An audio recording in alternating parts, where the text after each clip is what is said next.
আসসালামু আলাইকুম। দেশ বিদেশ কাছে দূরে যেখান থেকে আমার ভিডিওটা দেখছেন সবাইকে জানাই আন্তরিক ভালোবাসা ও শুভেচ্ছা।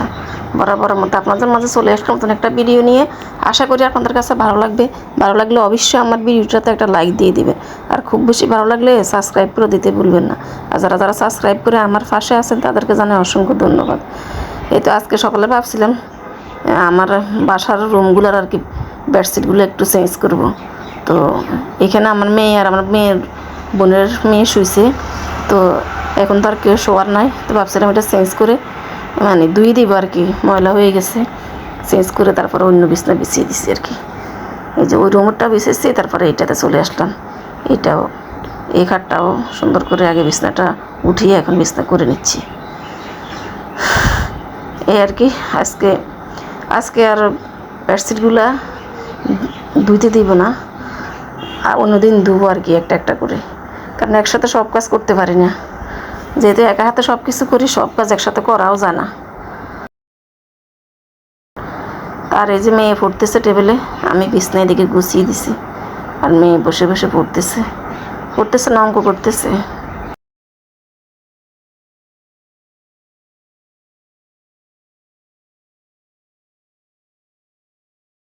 তো বারান্দায় চলে আসলাম। আজকে এত রোদ, দেখেন কি সুন্দর আজকে রোদটা, একদম জলমলে, গাছগুলো চকচক করতেছে রোদে।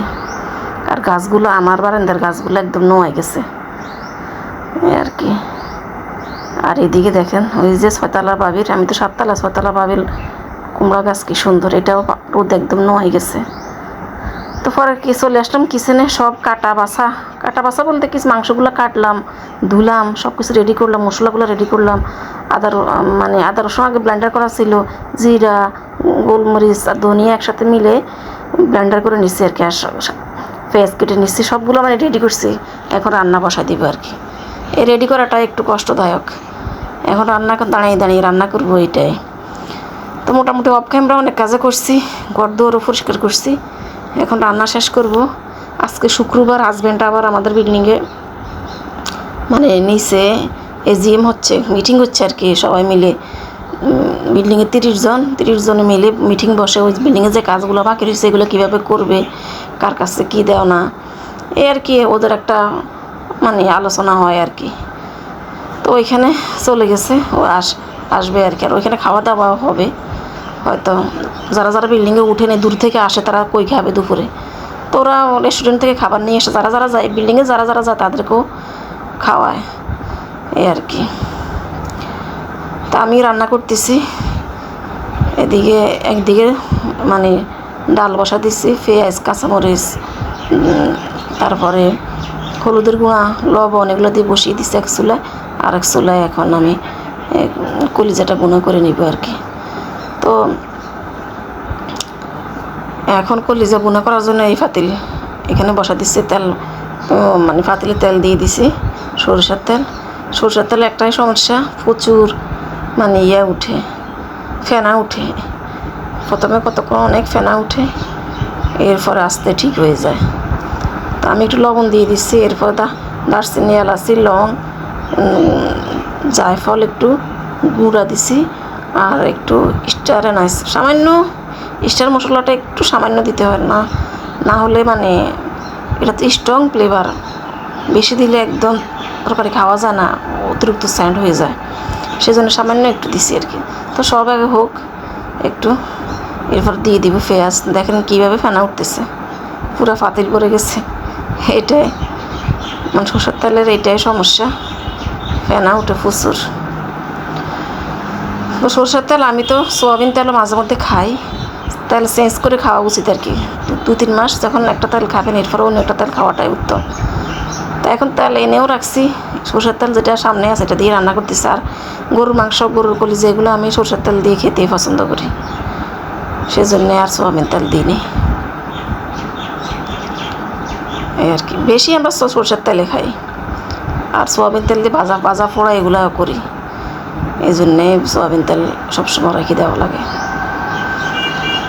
তো পেঁয়াজ মোটামুটি লাল হয়ে আসছে, এখন আমি দিয়ে দিব আদা, রসুন, তারপরে জিরা যেগুলো রাখছি রেডি করে, এগুলো দিয়ে দিবে এখন।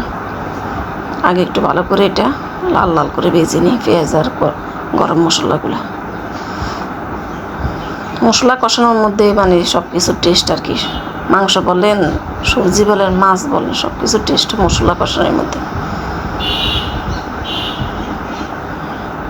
আর গরুর মাংস তো গরুর মাংস বা গরুর কলিজায় বলেন, যেটাই বলেন, মানে এটা ভালো বলতে, যেহেতু আমি প্রেশার কুকারে দিচ্ছি না, প্রেশার কুকারে মানে না দেওয়াতে অনেক টাইম লাগছে, প্রায় আমার এই কলিজা হইতে 1 ঘন্টা তো লেগেই গেছে। তা আমি আবার বললাম যে এত সময় লাগছে সিদ্ধ যতক্ষণ সিদ্ধ না হয়েছে ততক্ষণ আমি জল দিয়ে মানে কষিয়ে এটারে সিদ্ধ করছি, কয়েকবার কষিয়ে তারপরে সিদ্ধ করছি আর কি। তারপরে যখন শেষ পর্যায়ে কষা মানে সিদ্ধ হয়ে গেছে, এক পর্যায়ে আমি জল দিয়ে দিছি।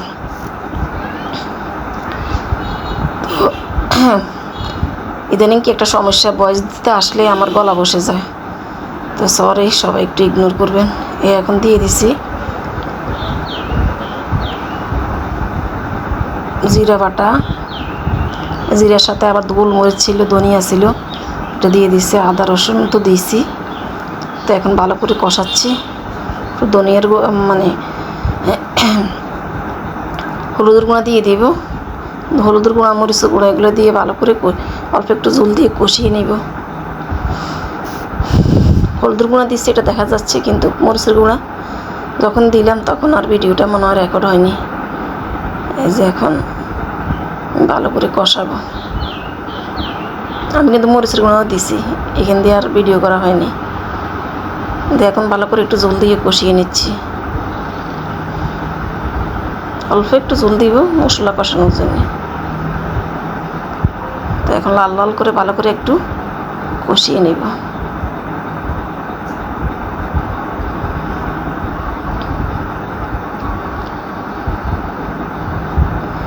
এই পর্যায়ে পুরানো একটা কথা মনে করে দিই সবাইকে, যারা যারা আমার ভিডিওটাতে এখনও লাইক দেননি, প্লিজ একটা লাইক দিয়ে দেন।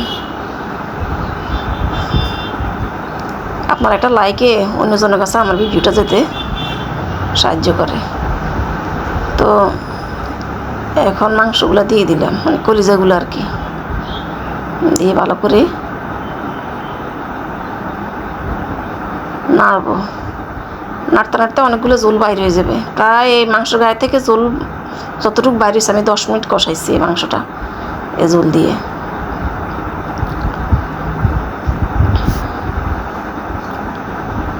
রান্না করতে তো 1 ঘন্টা লাগছে, কিন্তু ভিডিওটা মাত্র 10 মিনিটের ভিডিও।